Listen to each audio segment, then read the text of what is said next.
When Enemy at the Gates premiered in 2001, it aimed to do something few war films had ever done: show the human face of a sniper's duel set against one of the most devastating battles in history. Directed by Jean-Jacques Annaud, the film stars Jude Law as Soviet sniper Vasily Zaitsev, Ed Harris as the elite German marksman Major König, and Rachel Weisz as Tanya Chernova, a civilian-turned-fighter. It combined brutal realism with emotional storytelling, drawing audiences deep into the ruins of Stalingrad.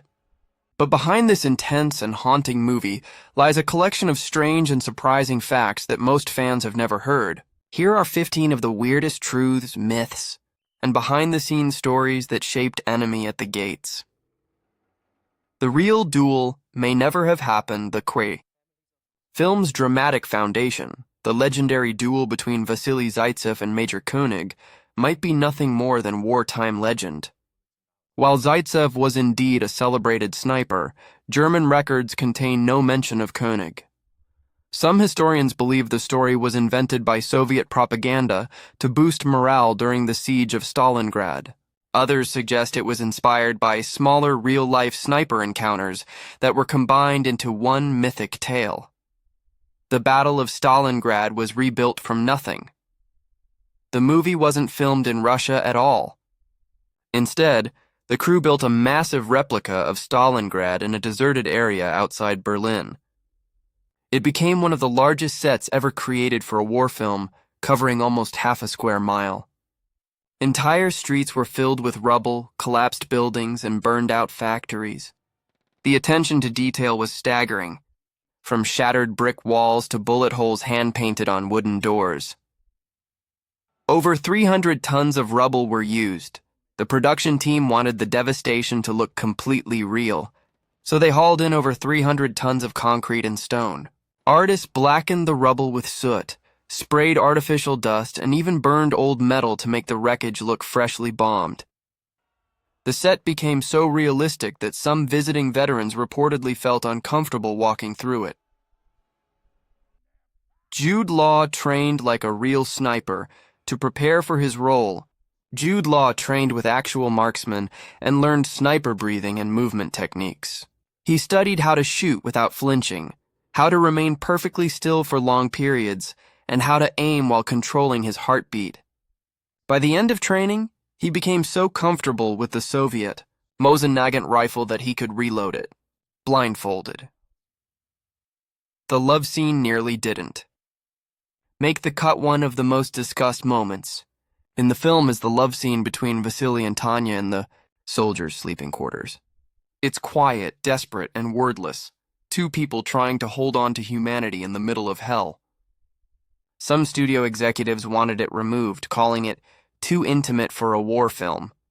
But director Annaud refused, arguing that love was the only thing keeping the characters human amid chaos. Ed Harris was almost too good as the villain. Harris brought such commanding presence to Major König that test audiences began sympathizing with him more than Zaitsev. His calmness and professionalism made him seem honorable rather than evil. To fix this, the filmmakers slightly re-edited several scenes to make König colder and more detached. Still, many fans consider him one of the most fascinating and complex antagonists in war cinema. The factory duel took nearly 2 weeks to film.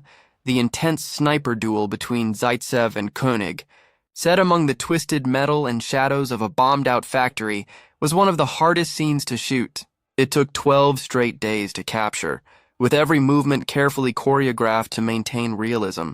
The lighting and camera positions had to match exactly, because the duel unfolds over several in-universe days. Joseph Fiennes almost quit midway. Joseph Fiennes, who played Danilov, the Soviet political officer and Zaitsev's friend-turned-rival, was exhausted from overlapping projects and considered walking away. The director convinced him to stay by expanding his character's role and emphasizing his internal moral conflict. Fiennes later admitted it became one of the most emotionally draining performances of his career. The film sparked controversy in Russia.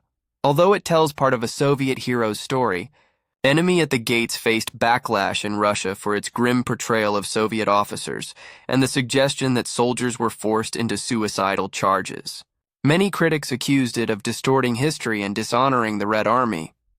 As a result, the film had a limited release in Russia, though younger audiences later embraced it for its realism.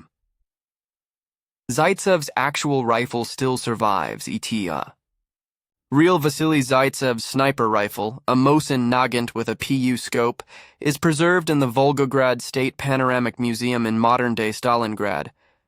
The filmmakers visited the museum during pre-production and photographed the weapon to ensure the replica used by Jude Law matched the real one. Even the scratches and worn wood were copied precisely. And the opening scene came from true accounts, the horrifying sequence where unarmed Soviet soldiers are sent into battle to retrieve weapons from fallen comrades was based on genuine accounts from Stalingrad veterans. Soviet commanders at the time often had more men than guns, and soldiers were ordered to follow the man with the rifle.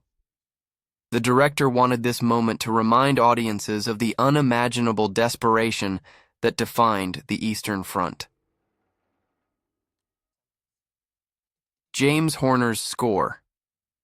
Was a last-minute choice composer, James. Horner wasn't the original choice for the film. The director initially reached out to Hans Zimmer, but scheduling conflicts prevented him from joining. Horner stepped in and produced a haunting, melancholic score that underscored both the loneliness of snipers and the human cost of war. His music is now considered one of the film's greatest strengths. Practical effects made everything look real. Instead of relying on computer effects, the production team filled the air with real smoke, dust, and ash. The thick haze that hangs over every battle scene was created using hundreds of smoke machines. Actors often complained they couldn't see more than a few feet ahead, but the director insisted it was essential to capture the claustrophobic atmosphere of urban warfare. The cold was artificial but felt real. Although the story is set during a freezing Russian winter, much of the film was shot in mild German weather. To make it look cold, the crew used CO2 breath effects, and actors rubbed ice cubes on their faces before filming. They also wore refrigerated packs under their costumes to make their skin react naturally to the supposed chill. Teen. It influenced a whole generation of war games. Movie's gritty realism and tension had a major impact on the video game industry. Games like Call of Duty 2 and Sniper Elite borrowed heavily from its visual style, slow pacing, and psychological dueling scenes. Many developers have openly credited Enemy at the Gates for inspiring their approach to sniping mechanics and cinematic storytelling. Outro. Between history and legend. Enemy at the Gates stands as one of the most atmospheric war films ever made.